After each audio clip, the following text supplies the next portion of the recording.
여러분과 함께 X선 회절 분석기 XRD라고 합니다. XRD에 관하여 강의할 이학박사 김현정입니다.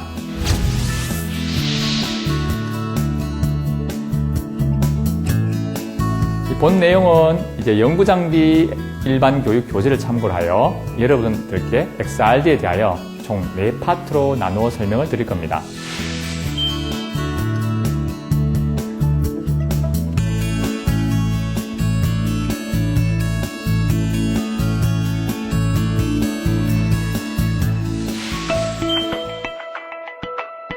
X선은 가시광선과 마찬가지로 일종의 횡파인 전자기파인데 과시광선보다 파장이 짧아서 사람의 눈으로 볼 수 없는 매질도 초과할 수 있는 파장입니다. X선은 처음 독일의 렌트겐이 방정관 실험에서 처음 발견하고 그 이름을 X선이라 붙이게 되었습니다. 그럼 X선은 어떻게 만들어지는지 살펴볼까요? 자, 여기에 원자 구조가 있습니다.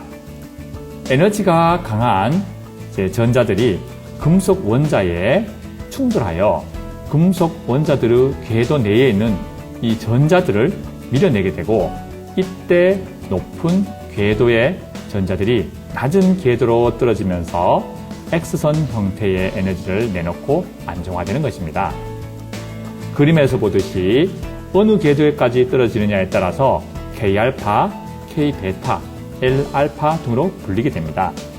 X선 발생 장치는 사진에서 보는 바와 같이 필라멘트와 타겟 부분에서 수십 킬로볼트의 전압을 걸게 되면 필라멘트에서 전자들이 나와서 타겟에 때리게 됩니다. 그러면 타겟에서 열과 다양한 빛들이 방출되는데 여기서 X선도 함께 나오는 것입니다. 물론 이 과정에서 많은 열이 발생하기 때문에 냉각수를 타겟 아래로 항상 흘려줘야 합니다. 다음으로는 결정에서의 X선과 브래그식에 대한 설명을 알아보겠습니다. 결정을 이루고 있는 물질에 특정 파장을 갖는 X선을 입사시키게 되면 결정 구조에 따라서 보관 간섭에 의해서 특정 면간 거리에 대한 특정 각에서 회절이 발생합니다. 즉, 보강 간섭하여 나오는 산란 빔의 방향, 즉 회절각을 알려주는 것입니다. 이 회절각을 이용하여 브래그식에 대입하면 결정 물질들 내부의 면간 거리를 계산할 수 있는 것입니다. 다음에서 보는 것과 같이 브래그식은 N 람다는 2D 사인 세타입니다. 파장 람다와 회절각 세타를 알면 브래그식으로부터 면간 거리 D 값을 구할 수 있는데, 람다는 X선 발생원의 타겟마다 발생하는 고유 파장이므로 XRD 장비마다 값이 정해져 있습니다. 예를 들어 구리 타겟의 경우는 파장이 1.5405 옹스트롬입니다. 세타 부분은 이제 측정에 의해서 알아내면서 결정 면간 거리인 D 값을 자동으로 계산하여 물질 구조를 분석하는 것입니다. 지금부터 이제 XRD 분석을 위해서 시료 준비를 어떻게 해야 되는지 하고, 그 다음에 XRD 분석이 어떻게 이루어지는지에 대해서 하나씩 알아보도록 하겠습니다. 그 XRD를 분석하기 위해서 이제 시료 준비를 하게 되는데, 시료 준비하는 방법은 이제 특히 두 가지가 있습니다. 이렇게 이제 유리셀에다가 시료를 올려놓고 찍는 방법이 있고, 이렇게 알루미늄으로 되어 있는 홀더에다가 이제 시료를 넣고 찍는 경우가 있습니다. 이렇게 유리셀, 유리 홀더죠. 유리 홀더에 같은 경우는 분말 시료를 보통 넣는 거고, 이렇게 알루미늄으로 된 홀더에는 이제 고체 시료, 벌크 시료겠죠. 고체 시료를 넣을 때 사용을 합니다.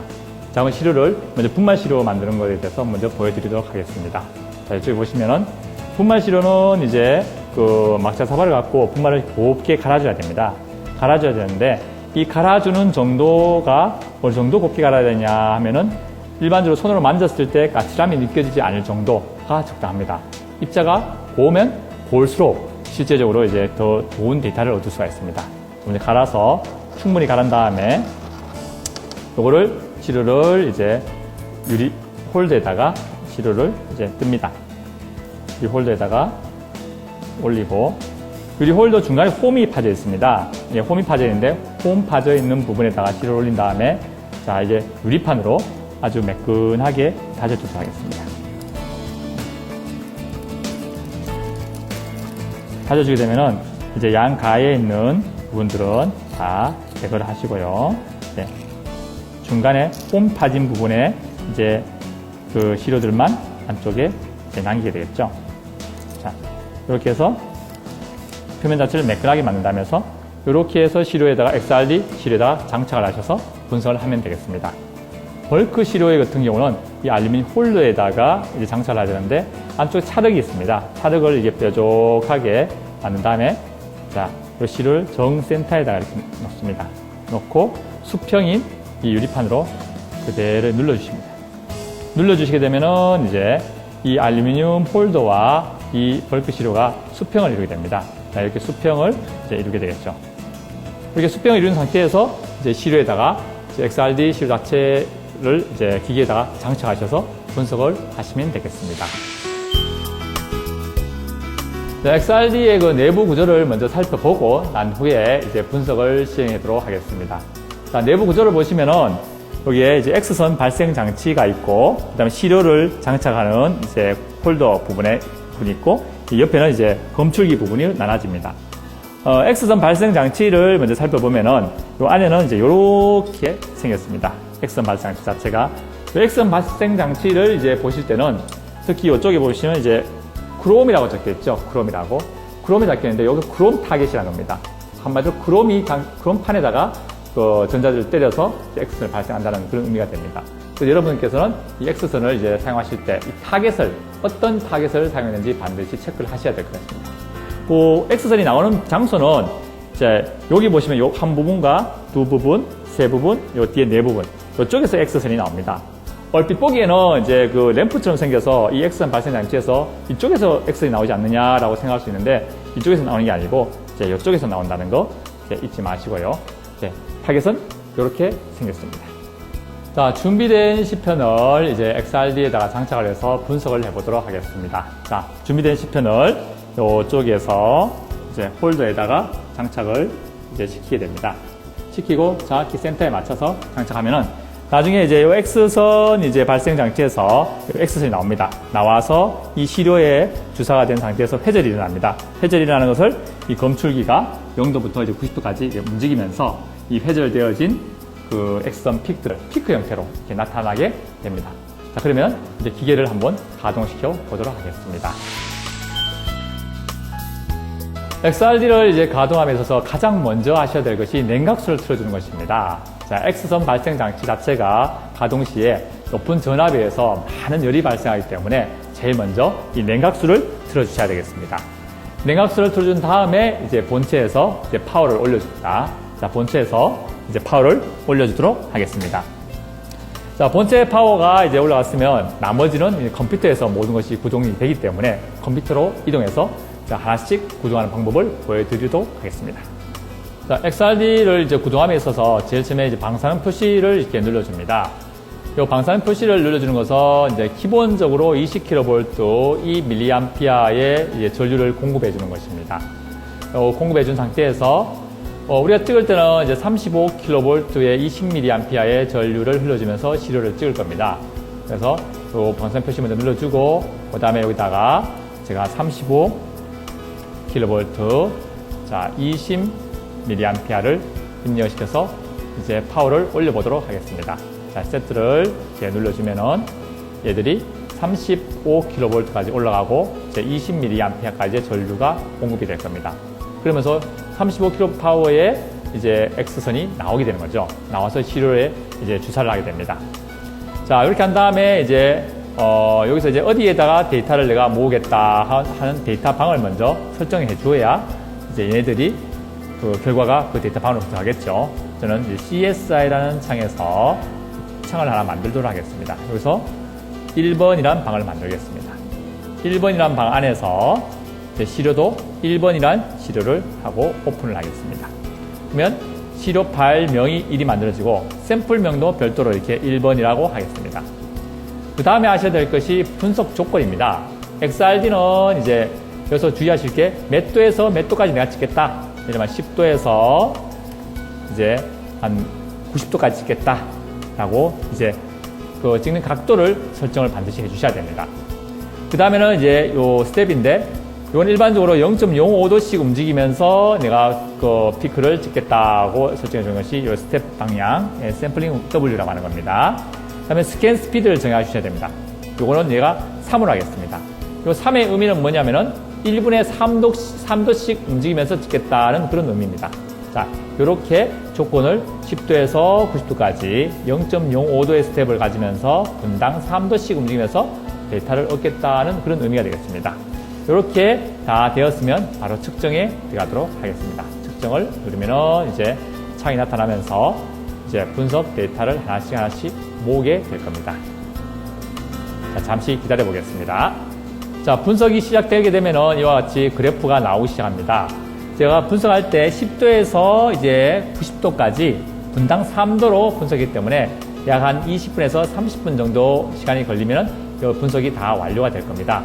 물론 밑에 이제 X축에도 보시면 10도에서 이제 90도까지 이제 영역이 나오게 되겠습니다. 그러면 30분 뒤에 분석이 완료된 상태에서 결과가 어떤 식으로 나오는지 알아보도록 하겠습니다. 분석이 완료되었으면 이제 분석 결과를 보도록 하겠습니다. 분석 결과를 이제 열어보시면은 이제 오픈해서 이제 우리 1번을 찍었었죠. 데이터 1번에서 오픈해 보겠습니다. 자, XRD는 이와 같이 결과 데이터가 피크 형태로 나타납니다. 이 피크로 형태로 나타난 것들을 이제 해석해서 이 물질이 어떤 것인지를 알아보는 것인데, 우리가 정성 분석을 하게 되면은 이 데이터베이스에다가 이 피크를 집어넣어서 매칭을 시킨 다음에 이 성분이 어떤 것인지 이제 알아보는 방법이 있겠죠. 예, 그런 방법이 있고, 또는 이 피크가 얼마나 뾰족하느냐, 피크 폭이 얼마나 넓으냐 따라서 이제 다양한 분석 결과를 도출할 수가 있습니다. 이제까지 이제 XRD를 실을 어떻게 만들고 어떻게 분석되고 작동 방법이 어떠한지 한번 알아보았습니다. 네, 지금까지 이제 XRD 이제 분석 방법에 대해서 알아보았습니다. 보신 것 같이 이제 XRD 데이터 자체가 피크 형태로 나타나기 때문에 이 피크가 이제 몇 개가 나오고 또는 이제 피크 높이가 왜 차이 나는지에 대해서 이어서 설명을 드리도록 하겠습니다. XRD를 측정하면 다음과 같이 다양한 피크 형태로 나타나는데, 물질마다 피크 크기도 다르고 숫자도 다르며 위치가 다릅니다. 왜 이렇게 나오는 걸까요? 그럼 여기서 XRD를 측정하면 물질마다 다양한 크기와 왜 여러 개의 피크가 측정되는지 그 이유를 간략하게 설명드리도록 하겠습니다. 여기에 정육면체의 결정 구조를 갖는 물질이 있다고 가정해 보겠습니다. 이 물질을 XRD로 측정하면 몇 개의 피크가 나오는지 알아보도록 하겠습니다. XRD 측정 시 각각의 피크는 면 간 거리를 의미하는데, 빠른 이해를 돕기 위해서 원소 간의 거리로 설명드리도록 하겠습니다. 이 정육면체에서 한 개의 원소에 이웃하는 다른 원소들이 하나, 둘, 셋, 넷, 다섯, 여섯, 7개가 있습니다. 자세히 보시면 한 원소에서 요렇게 보이는 거리를 A 거리라고 우리는 가정을 해보겠습니다. 자, A 거리를 갖는 놈이 하나, 둘, 3개가 있습니다. 그러면 A 거리를 갖는 놈이 3개. 자, 3개가 있습니다. 그러면 이제 다른 거리를 또 알아보겠습니다. 자, 이 원소에서 이제 이웃하는 이 거리를 갖는 놈을 우리는 B라고 하겠습니다. 자, B 거리를 갖는 것들이 하나, 둘, 셋, 3개가 있습니다. 그러면 B 거리를 갖는 것이 3개가 있습니다. 마지막으로 대각선 입체조로에서 이 거리가 제일 긴 거리가 있습니다. 이 거리는 우리 C라고 하겠습니다. 그러면 C 거리를 갖는 것이 1개가 있습니다. 이렇듯 한 원소에서 이웃하는 원소들 간에 나타내는 거리의 종류는 하나, 둘, 셋. 자, A, B, C 3개가 있죠. 그리고 물론 A는 3개가 있고 B도 3개, C는 1개가 있습니다. 이렇게 서로 다른 거리를 갖는 것이 A, B, C가 있다는 의미는 피크가 3개가 나온다는 것을 의미합니다. 자, 그러면 피크를 보겠습니다. 피크가 1개, 2개, 3개가 나온다는 것을 의미합니다. 근데 A 거리를 갖는 것이 3개가 있다는 것은 다시 말해서 A 1개, 2개, 3개 높이가 3배가 높다는 것을 의미하고 B는 다시 하나, 둘, 셋 C는 1개. 자, 이렇게 피크 높이가 차이가 난다는 것을 의미를 합니다. 여기서 또 하나 생각해야 될 것은 무엇이냐 하면은 자, 이 가장 작은 피크가 제일 앞쪽에 나올 것이냐, 중간에 나올 것이냐, 뒤에 나올 것이냐 이거를 결정하는 것입니다. 여기 A, B, C에서 가장 긴 것은 C입니다. 가장 짧은 것은 A고요. 여기서 다시 한번 그림을 그리면 일반적으로 XRD에서 피크가 가장 긴 것이 가장 먼저 나옵니다. 피크가. 그 다음에 가장 짧은 것이 가장 뒤에 나옵니다. 그리고 중간에 있는 것이 중간에 나오겠죠. 그러면 결국 피크가 제일 앞에 나오는 이 작은 피크가 C 거리를 갖는 것을 의미하고 B는 중간, A는 가장 뒤에 나옵니다. 그래서 이와 같은 정육면체의 결정 구조를 갖는 것을 X선으로 이제 주사시켜서 피크를 얻게 되면 피크가 3개가 나오고 가장 짧은 게 앞에 나오고 이 1개와 이 3개는 1대 3대 3의 높이 비율을 갖는 피크를 얻을 수 있는 것입니다. 이와 같이 XRD 피크를 이용해서 다양한 분석 결과들을 도출할 수가 있습니다. 자, 이상으로 XRD 이론과 장비 사용 방법에 대해서 알아보았습니다. 감사합니다.